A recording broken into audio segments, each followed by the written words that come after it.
Hello there, my name is Alex Brewer and welcome to this video in the Further Analytics Training content series, with this module being Metrics Explained. For this session, we'll be covering the basics on how metrics work, the different types of metrics, what additional data is and the technical logistics of its being brought into the system, field mapping, what KPI value means, and how ownership of data within metrics works. Firstly, we'll cover the definition of metrics. The Bullhorn analytics system runs on metrics. Everything it does in every module works off of metrics. One view is a fixed display point of metrics. Slice and dice and dashboards are modules designed to manipulate the detail within metrics. Even jobs pipeline is effectively a user interface working on top of metrics. Metrics are analytics way of bringing information in from Bullhorn, and at a base level, the simplest way of looking at it is that they will work by effectively tracking activity logged there. Whether that be candidate or contact records being added, call notes being logged, interviews being added, or placements being put through, just as a few examples. Three main data points govern metrics. The first one is the who the information is assigned to. Analytics works by assigning activity to a Bullhorn user and then rolling that information up team hierarchy when looking at groups or the wider business. At the base level, though, all activity is assigned to a user. The second is the what. What is it that we are tracking? Is it an interview, a placement, or a record being added, for example? The third is the when. What date is important for what it is that we are looking at? For the most part, this will be the created date of a record, but could also be the start date of a placement. In cases such as live metrics, which we'll cover shortly, the date that is important is that there hasn't been one yet. In metrics such as interviews pending, when the interview date has not yet occurred. From there, analytics will also look at associated records. For example, if you were to add a new job record, analytics will also look at the contact record that it's associated to, the company record of that contact, as well as any opportunity record that may perhaps have led to this job further back along the line. Analytics will also look at fields within these records. Now, this is where mapping is important. During implementation, you will have had many of these fields mapped in across the various record types, and many are default ones anyway, things like name, telephone number, email, and status. At the core of how metrics work is that filters will then be applied to the fields on the records to score a hit, so to speak, on the metric. So if I want a metric to look at second stage interviews, and I have a second stage interview type within Bullhorn, I can have a metric that looks at interviews being added, but is filtered to only show me when an interview of the second stage type has been added. Or with metrics such as contract placements. It's a metric looking at placement records being added, but is filtered to look at placements with the employment type of contract. Or as a final example, if I wanted to look at the number of jobs added of a certain priority, say an A grade or a hot job, I can have a metric that looks at all job records being added, but filters by the A grade or hot job priority. One thing to note is that the creation of new metrics or customizing the filtering of existing metrics is a feature of the enterprise edition of Bullhorn Analytics. In the case of businesses using the X, growth, or corporate editions, metrics can't have the logic of how they operate reworked, but can remap information going into them, which we'll cover in the field mapping section of this video. Moving on to the types of metrics. There are four main types. The first is the most common. Most metrics in the system will be of this type, and is commonly referred to as scorecard metrics. These track activity logged and work based off of the time frame selected in your report. These kind of metrics include candidates added, total placements, client calls, and the like, where this activity has happened in this time frame. The second type is live metrics. These work in a different way, in the sense that they are not governed by the time frame selected and are relevant as of today.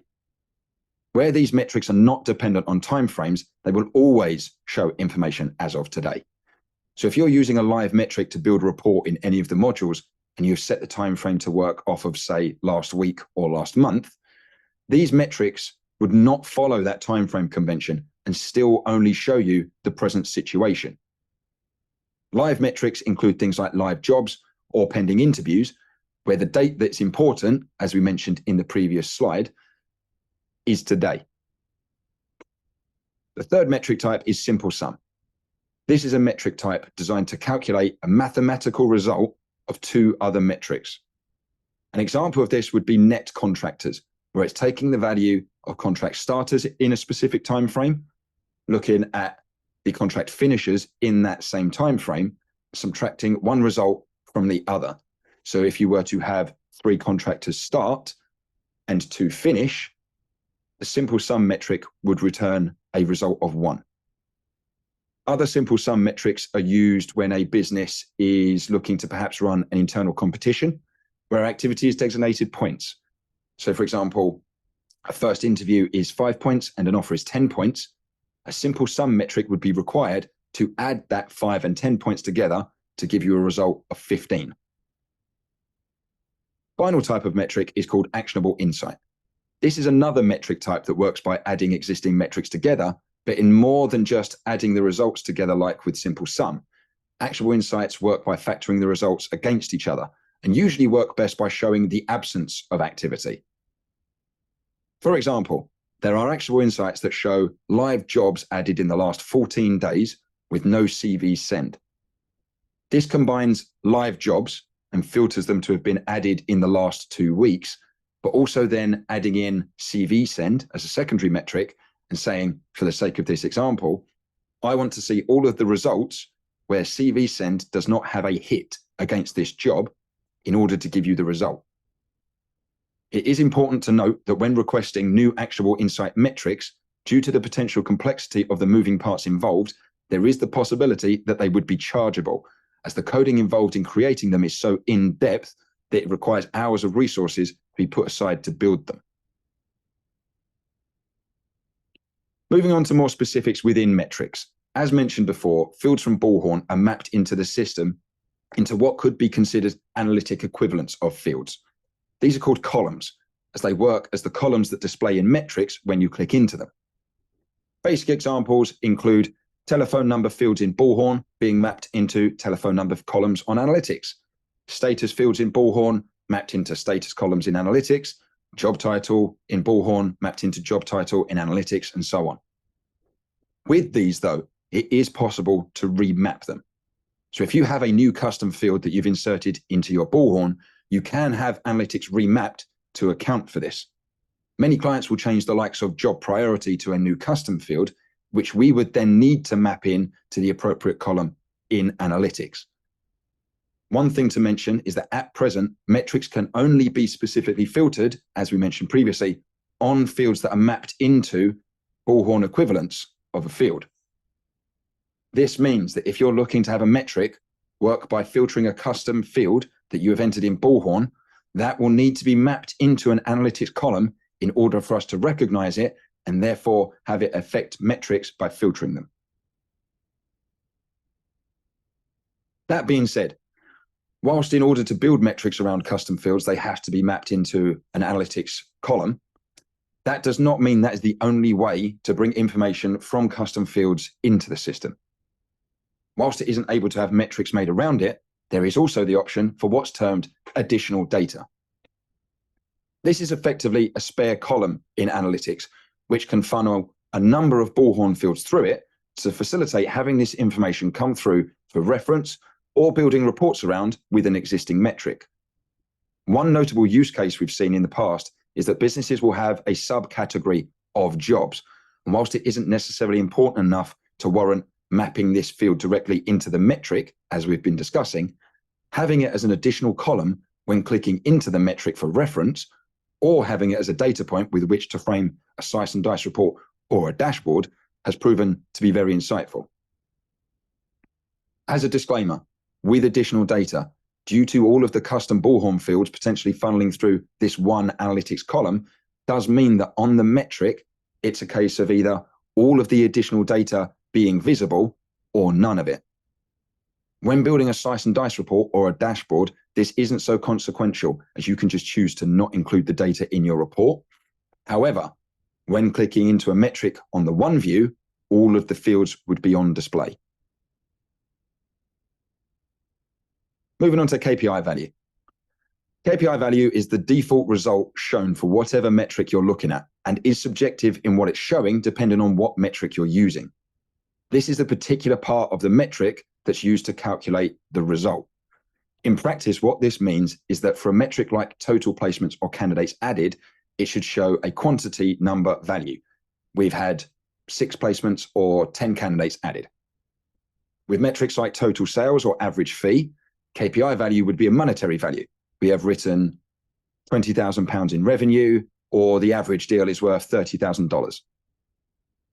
In cases where metrics are looking at fee percentages or margins, the KPI value would be a percentage. So the average fee percentage across our deals this year has been 25%. In the example shown on screen, both metrics are showing KPI values. Where total placement shows 9, but total revenue metric is showing a monetary amount. The specific revenue shown will be the default revenue set for your team within the admin menu and can be displayed in reports. As a side note, with monetary results that straddle currencies, they will be converted to the currency that is set in that user-based currency in the admin menu that we just mentioned. The currency conversion rate is set at the start of each calendar month from xe.com. So any deals done in that month will historically always work off the conversion rates set for that month. Why this is all important to be aware of is that the KPI value can be changed. For example, if you were to have a metric that counts the number of placements made, and instead of providing you a standard count of the deals done, you wanted the metric to provide you a result of the average time to fill of those deals, the KPI value would be changed from counting deals to listing the time to fill. The metric would then average these KPI values, which are time to fill in days, to provide you that average number. So the KPI value pivots and frames the results that you're looking for, but is also changeable. It's also important to be aware of the differences between what KPI value will show when looking to build reports where there are several metrics in use at the same time. As will become especially apparent in other further analytics modules, trying to change the results shown from KPI value where you have different metrics with different types of KPI value active at once can cause formatting issues. Finally, we have the ownership within metrics. In a similar vein to the mappings that we mentioned earlier, substituting what fields a metric will look at in order to filter on them, the owners of entities like candidate records or placement records can also be substituted into the primary ownership position. By default, metrics will regard the owner of the activity most relevant to its data as the primary owner. So for candidates added, the candidate record owner would be assumed. However, ownership can be redirected to the owner of another entity involved. One regular example of this is interviews, where you will have that the regular metric tracks the person who logs the interview. However, especially for businesses with a business development and recruiting split in their operating model, we can also build metrics that track interviews where it deems the job owner to be the person that the data is assigned to. This does not subvert ownership from that interview owner, as there is another metric looking at that already, but instead provides an additional ownership in this new metric for someone that perhaps may add all of the jobs, but doesn't log the interviews and wants to track how many interviews their jobs are getting. In terms of ownership, you can assign record owners, or in some cases, assignees. In Bullhorn field mappings, there are fields assignments, which allows you to have secondary owners of records. One popular example of this is having a job owner and job assignees, where the recruiters working on a job will be designated at a job level. This assignments field within Bullhorn is a picker internal field, which works well with analytics as that will display a user's name instead of just their ID. The other main way of assigning ownership in metrics is through placement commissions, where the metric involving a placement. The difference between this style and the ones mentioned previously is that with the likes of job owner, you can only have one job owner at a time. With commission splits, they work through the commissions tab on the Bullhorn placement record, where you can assign as many people as needed to receive credit for a placement. Also within commission splits, it is possible to assign ownership to a specific commission split type. Whilst you may have 6 people in the tab, metrics can be configured to look at, say, the recruiting split instead of all 6 people. Use cases for this in the past have been to track or effectively filter out when it comes to commission split types such as manager that wouldn't necessarily need credit within their main metrics, but is something that you track within Bullhorn. For further information on Bullhorn Analytics, please visit the Bullhorn Learning Hub. Thank you for your time.